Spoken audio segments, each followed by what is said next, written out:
身为国宴大厨的我，为帮女儿创业，放弃8万月薪，去她的湘菜馆帮她掌勺。因为菜做得好，很快饭馆便远近闻名。这天下班，徒弟给我做了一盘花生米，女婿看见后冷了脸。我解释说是徒弟自掏腰包，可以调监控。他不理不睬，转身对我女儿阴阳怪气：“日防夜防，家贼难防。”女儿有些尴尬：“我爸就好这口，只是一盘花生米，又没吃别的。”亲家母不满地插话道：“话不能这么说，咱们小本生意能经得起这么随意拿吗？更何况今天偷吃花生，明天别人也跟着学，规矩就乱了。你嫁进我们家，就要为我们家着想，实在不行，换个厨师呗。”女儿满脸为难地看向我：“爸，要不你给大家道个歉，小事化了呗。”见他也不信亲爹，我气得一摔筷子：“我不干了，依你婆婆的，换大厨吧！”见我扯掉厨师帽，女儿沈清宁眼中闪过一丝责怪：“爸，你非要让我难做吗？能不能替我考虑一下？”我心又是一凉。身为国宴大厨的我，窝在这个小地方，每月只拿1000生活费。他们舍不得用好材料，我天天贴钱买，一个月至少花1万多。连徒弟的生活费也是我出的，因为工资太低，上次几个打下手的和帮厨一起闹罢工，是我私下塞钱才摆平。难道这还不算为他考虑吗？女婿江主撇撇嘴，又阴阳怪气道：“爸，你自己做错事还容不得人说2句了？怎么越来越糊涂了？”就是，亲家母也附和道：“就因为几句话，直接撂挑子不干，至于吗？能不能有点责任心？”深知外面大厨贵，即便在小县城，起步也要7、8千一个月。像我这样从上京回来的国宴大厨，工资至少2万起步。所以那句实在不行就换厨师，是想以此要挟，彻底拿捏我。但我不吃这套，重重一哼道：“我活一辈子，向来清清白白，从没受过这种委屈。你们请别人掌勺吧，我哪儿来的回哪儿去，伺候不起你们这几尊大佛。”旁边徒弟替我鸣不平道：“师傅一直教导我不能拿饭馆里任何东西，所以我自己掏钱买的花生米，不信可以查监控。”结果他话刚说完，就被江主狠狠一瞪，教训道：“有你说话的份儿吗？你们不就是仗着监控坏了，才敢监守自盗吗？”亲家母看向我说道：“讲到底也不是什么大事，听你闺女的认个错就过去了，你们非得撒谎，真没意思。”徒弟一阵无语，我倍感耻辱，气得浑身发抖，咬牙呛声道：“我问问你们，我买不起一盘花生吗？我再问问你们，我是沈清宁他爹，就算我真吃了一盘花生米，又怎么了？难道我不配吗？”被我连连质问，江竹和亲家母哑火了，齐齐看向沈清宁，希望他说2句。我也看向他，毕竟我是他亲爹，供他吃穿，把他养大，从未亏待过。如今我话说到这份上，他总该站在我这边了吧？谁知沈清宁皱起眉头，数落我道：“我看你真是老糊涂了，爸，我看你真是老糊涂了。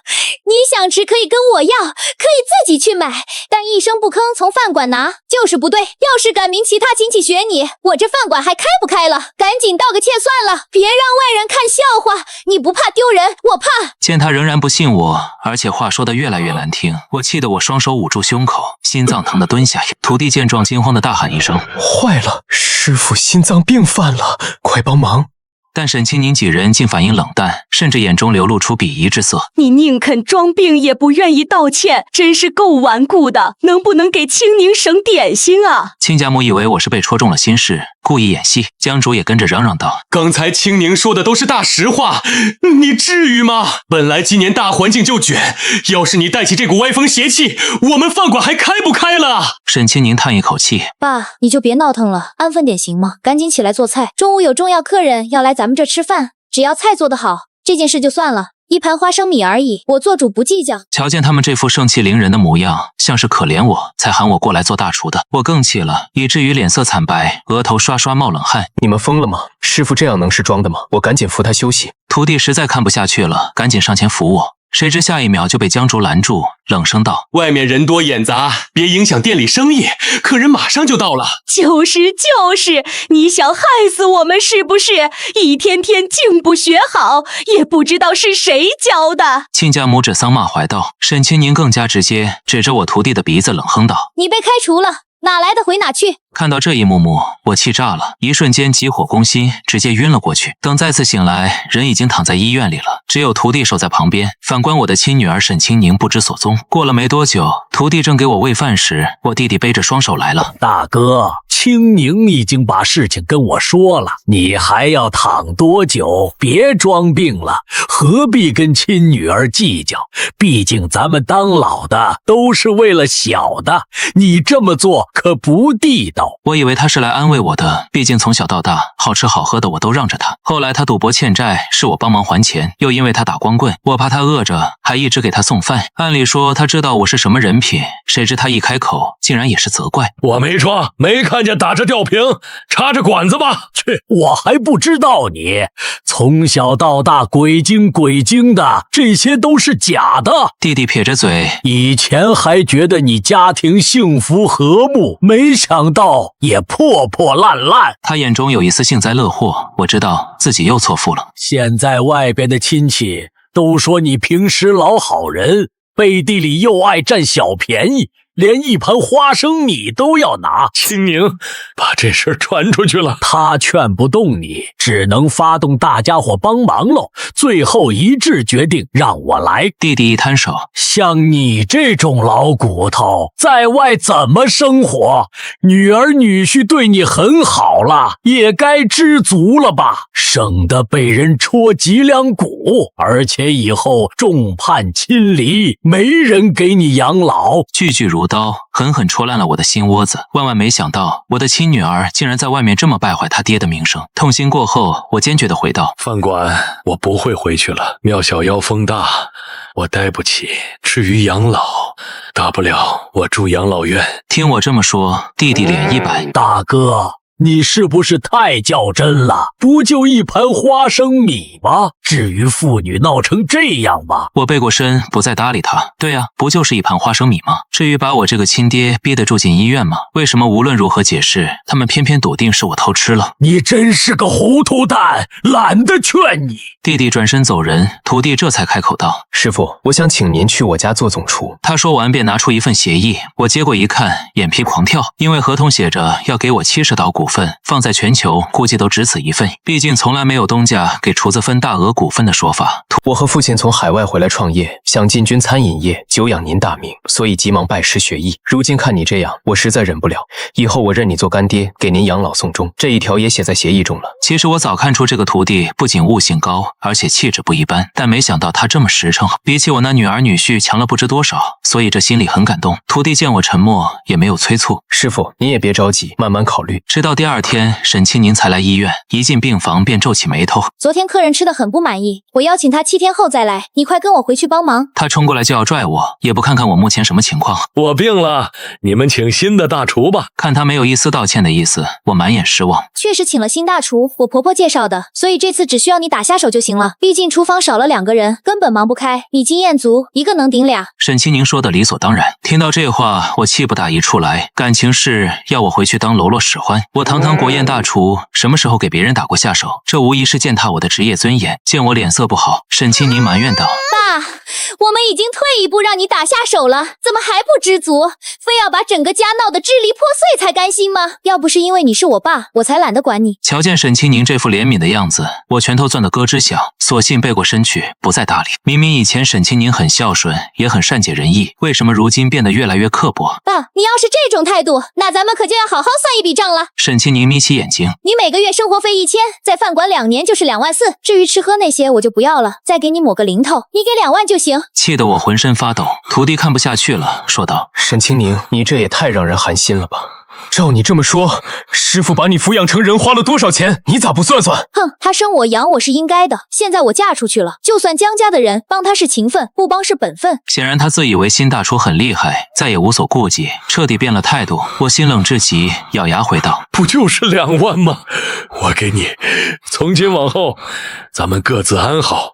沈清宁一口答应下来。好啊，只希望你别后悔。赚完钱，沈清宁扭头就走。我越想越郁闷，不由得直咳嗽。旁边仪器又开始警报，徒弟急忙喊来医生，这才让我情况稳定。同时后厨的几个人把我拉进一个小群，发了一段视频。画面里，沈清宁笑着向江竹和亲家母报喜，钱拿回来了，我看他状态挺好，就是有点闹情绪。老婆真棒！江竹抱住沈清宁，这次咱们只需做好客人那一餐，就能把生意稳住。亲家母先冲沈清宁竖起一个大拇指，然后又拍着胸脯保证道：你们放心，我请的厨子知根知底，做事规矩。而且什么菜系都会做，肯定能让客人吃满意。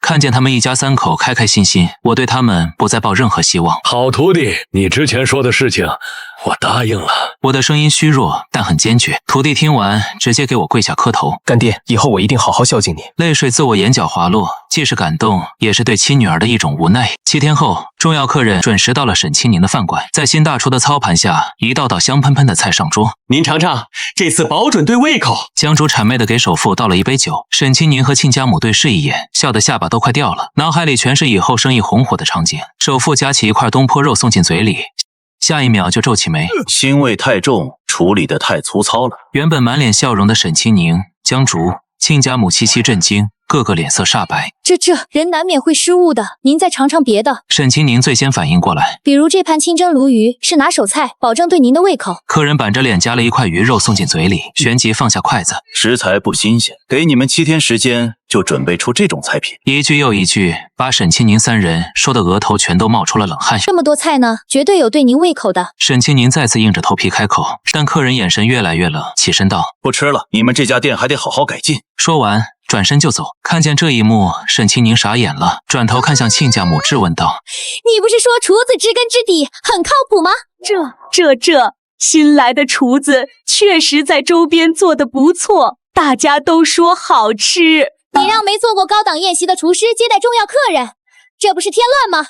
行了，我妈又不是故意的。江竹狠狠瞪了一眼沈清宁，这个厨子不行，那就换一个，只要名声保住，咱们就倒闭不了。面对他们母子，沈清宁有种无力感，就如同当时的我一样，无奈、郁闷。客人刚上车，就接到老朋友电话。我终于知道那家菜馆为什么难吃了，大厨被气走了。目前在新开的张氏酒楼，你赶紧过来尝尝。客人没有迟疑，直接到了我徒弟开的酒楼。最先上的菜是白菜豆腐汤，这个绝对堪比燕窝，是我喝过最好喝的汤。朋友一个劲儿推荐，真有那么好喝？首富微微一愣，抱着怀疑的态度挖了一勺送进嘴里，旋即双眼一亮，直接盛了一碗，连话都来不及说就闷头狂喝。接着是第2碗、第3碗，虽然饭桌上就2人，但很快把一盆汤都喝完了。最后客人一边回味，一边竖起大拇指道：太好喝了，食材本身的味道留存，还有一丝清香，喝完畅快淋漓啊！如此水平，恐怕是国宴大厨吧？朋友笑了笑，这算什么？好戏还在后头，保证让你天天流连忘返。和沈清宁那边一样，徒弟这里也是上了满满一桌菜，几个大菜是我亲手操作，其他都是在我指导下徒弟做的。客人赞不绝口，非要见见我这个大厨，问了我好多道菜的做法，我知无不言，更令首富佩服，决定把家宴交给我做。家宴当天，不仅首富家人到场，各界名流也来，还有电视台全程录像。客人们都说饭菜好吃，期间客人特意向大家介绍了一下我因此当天还登上本地新闻。沈清宁刷着手机，看到我之后蹭地站了起来。客人去我爸那儿吃饭了啊！江竹和亲家母都是一惊，赶紧围观。看到客人对我赞不绝口，全场名流都朝我竖起大拇指，他们大眼瞪小眼的齐齐沉默，心中先是后悔，旋即又有些不服气。爸怎么能这样做？和徒弟合伙开酒楼，我们生意本来就不好。沈清宁叹气道，亲家母连连点头，都是一家人，有话好好说，何必闹成这样？沈清宁叹一口气道，后面我去查了查，那盘花生米确实是徒弟自己买的。我爸这个人脾气直，受不了这个气，加上咱们请了大厨，早知道就不把话说那么绝了。自从我离开之后，饭馆生意一天不如一天，厨子换了好几个，但客人都说难吃，所以到现在几乎没生意了。原先后厨的帮工也全部跳槽。沈清宁、江竹、亲家母想了很多办法，比如搞活动、半价，甚至免费送都没人要，最终只能坐在店里愁眉苦脸的发呆。亲家母提议道，去求他回来呗。对，江竹点点头，你爸虽然脾气硬，但做菜靠谱，咱们别和钱过不去。沈清宁赶紧给我打电话，爸，你怎么帮着外人，不帮您闺女啊？我们这饭馆都快开不下去了。我没给他任何好脸色。我不是你爸，别忘了我们之前说的各自安好。另外，当初也是你先不相信我。哎呀，爸，一件小事，您有必要记恨那么久吗？沈清宁突然哽咽起来，咱们当面好好沟通行吗？我每个月给你开4000工资，你就回来帮我们吧。全家都靠饭馆活着，要是倒闭了会很艰难。您外孙才初中，他可怎么活啊？他越说哭声越大，向来我吃软软不吃硬，特别见不得别人哭。立马想起沈清宁小时候的一幕幕。见我沉默，沈清宁趁热打铁道：“爸，咱们面谈，你看我们的表现，如果不满意，您转头就走还不行吗？”内心挣扎再三，我最终答应了，约在今晚9点见面，而且提前跟徒弟说了一声。本以为他会反对，谁知他没意见，只是说支持我任何决定，还送我去饭馆。我提前半个多小时到，瞧见饭馆门虚掩着，刚要进去，就听到里面传来沈清宁得意笑声：“包在我身上，从小到大，我爸就吃我哭这一套，他肯定会留下来。”他自信又笃定，确实懂得拿捏我心中最柔软的地方。毕竟他妈妈去世得早，所以我一直把他捧在手心中，生怕他过得不好。好儿媳，全靠你了。亲家母竖起大拇指夸赞，江竹则开口道：“等你爸回来，我立马跟在旁边学厨艺，以后就不用看他脸色了。”听到这句话，我心头猛地一颤，全身汗毛竖立，而沈清宁竟然赞同的点头。接着三人齐齐大笑起来，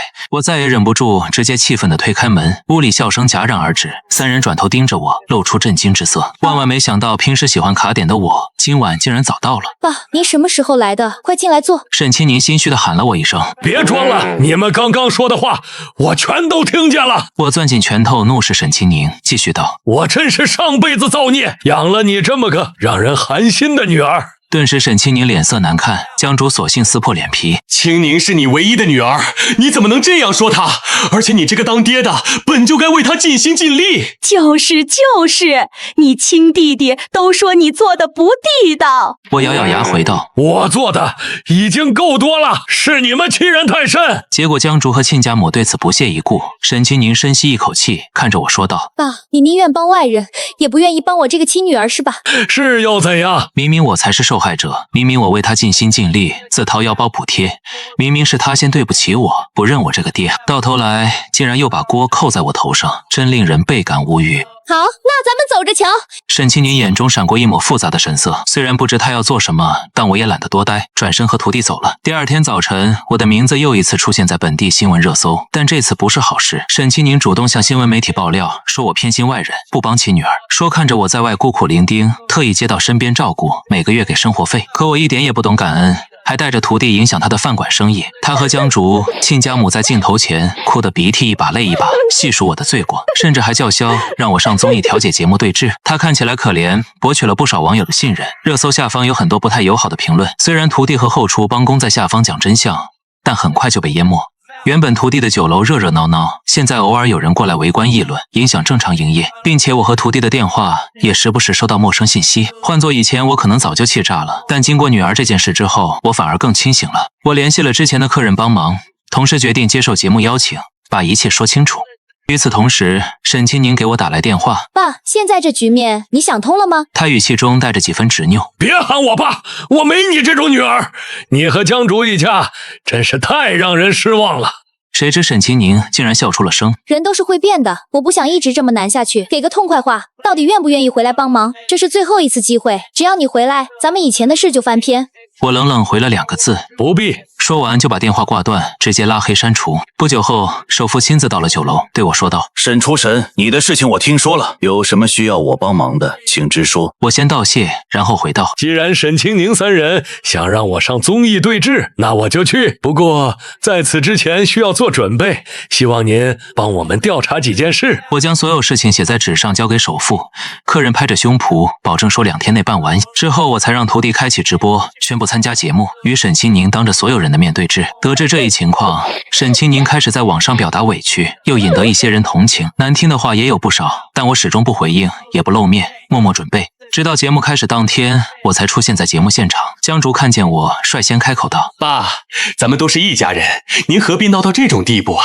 当着观众面，他开始对我用敬称，以前都是用你，真是会装。亲家母也开口道：“一大把年纪了，折腾什么劲啊？咱们活了大半辈子，不都是为子女过得好吗？父女没有隔夜仇，只要你愿意道歉，往事一笔勾销。”沈清宁点点头，泪眼朦胧地说：“爸，咱们本本分分过日子，行吗？”全场都夸他们明事理，觉得这次我总该妥协服软，可我态度冷淡，直接坐在他们的对立面。随之而来的便是是一阵骂声，说我老糊涂，身在福中不知福。沈清宁三人也不再多话，全都坐下来。节目开始，主持人直截了当地问我道：“沈小姐控诉你的那些事情都是真的吗？”我立刻摇头否认道：“全都是一派胡言，我有证据。”见我底气十足，全场瞬时安静。接着我继续说道：“那盘花生米是我徒弟从外面买来炒的，街对面煎饼铺和超市监控都有记录，超市工作人员也可以作证。”话音落下，演播厅的大屏幕亮起，出现了2个监控画面，正是徒弟买花生回饭馆的场景。不仅如此，连油盐都是自己买的。所有人齐齐看向沈清宁三人，他们再无笑意，脸色发白。江主缓过神，急忙说道：“虽然我们当时误会了，但也不能因为这点小事就闹成这样啊！”亲家母连连点头，一家人有话好好说，没必要闹到众人面前。沈清宁也跟着道：“爸，难道我们的父女情还扛不过这点小误会吗？”众人都很赞同，但下一秒，徒弟和后厨的帮工一起进了演播厅。他们撒谎，是他们一直逼师傅认错道歉，师傅和我怎么解释都没用。对，我们都可以作证。话音落下，大屏幕又出现一段视频，正是沈清宁三人逼迫我的场景。当初有帮工偷偷拍了下来，直到现在才敢拿出来。视频里我捂着胸口难受，他们却站在一旁无动于衷。全场哗然，舆论一瞬反转，观众们对着沈清宁三人纷纷表达不满。我跟着说道：“在我住院后，沈清宁来医院要走了这2年给我的生活费。”胡说，我没有。沈清宁立刻反驳，我当即拿出录音。这下沈清宁脸色惨白，彻底无可辩驳，整个人都在发抖。我继续说道：“你说找我来养老，其实是要我来给你们做免费大厨，我没拿你们一针一线，反而倒贴钱。”这次是江主反驳：“你什么时候倒贴钱了？”他想借此掰回一句，都没等我开口，徒弟和帮工就说话了：“你和你妈图便宜，食材用的不新鲜，都是师傅自己掏钱买好的，没有你爸撑着，饭馆早就倒闭了。”一句句话都砸在江主、沈清宁的心窝上。他们并不知道这些，我也没说，就怕亲家母嫌我小气，也想着为女儿做点什么。当然，即便我说了，恐怕他们也不会感恩。紧接着又有几人走进演播厅，都是之前的厨师。你们天天说菜难吃，我们厨艺差，但是你们食材成本太低，人手又少，根本没法做出好味道。他们句句声讨，给了沈清宁三人最后一击。亲家母见此，顿时头晕眼花，被工作人员扶到一旁休息。沈清宁和江竹愣在原地，一时说不出话来。片刻后，2人齐齐跪在我面前：“爸，对不起，我错了，求您原谅我，以后我一定好好对您。要知道，您为饭馆做这么多，我肯定信您。”沈清宁哭着道：“你以为我不知道你已经调查清楚了吗？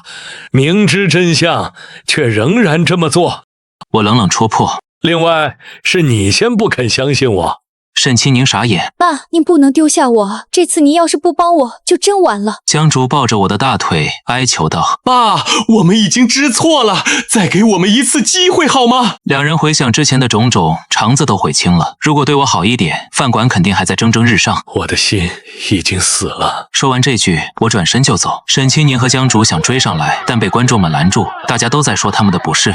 虽然沈清宁还在喊着我，但我没再回头，毅然走出演播厅。后来，沈清宁的饭馆因为经营不善，最终关了门。他和江竹也因为这件事天天吵架，日子过得很不顺心。沈清宁曾托人带话想见我一面，我犹豫了很久，最后还是去了。见面的地方是一家小茶馆。沈清宁比之前瘦了很多，眼圈发黑，看到我时眼泪一下子就下来了。爸，他喊了一声，就再也说不出话来。我坐在他对面，给他倒了杯茶。我知道错了，真的知道了。他低着头，声音沙哑：“这些年，我把您对我的好当成理所当然，把您的付出当成应该的。爸，您能原谅我吗？”我看着他，想起了他小时候趴在我背上睡着的样子，想起了他第一次学会叫我爸爸时的笑脸，想起了他妈妈临走前拉着我的手说：“好好把女儿养大。”我叹了口气：“清宁，我从来就没有真正恨过你，你是我女儿，这一点永远不会变。但有些路你得自己走，我能帮你一时，帮不了你一世。你回去好好过日子吧。”沈清宁哭着点头：“爸，那您能回来吗？”我摇摇头：“我现在和徒弟一起经营酒楼，过得很好。